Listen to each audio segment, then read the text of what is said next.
how do we move forward? There are different paths, and all of the paths are of value. I'm not trying to say that one is better than the others. Most of us, for most of our lives, have worked on evolution of the educational system, where every year we try to introduce a few innovations, and the theory is they're going to build, and they're going to build, and they're going to build, and then finally we'll get to the new model. Some of you who are older may remember CBAM, the concerns-based adoption model, and how careful we were to make sure that people were completely comfortable in moving to the next stage of innovation.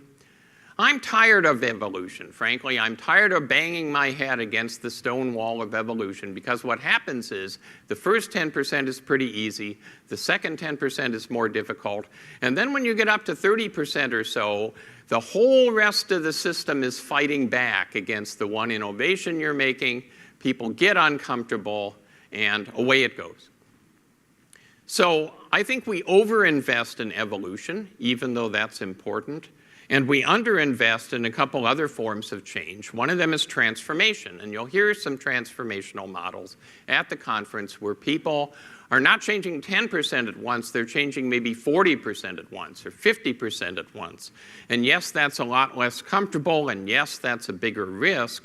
But on the other hand, now you have parts of the system that are fighting for the innovation rather than against the innovation. So there's not this sense of building a sandcastle and waiting for the tide to come in and wash it away. There's actually a chance for the new model to succeed.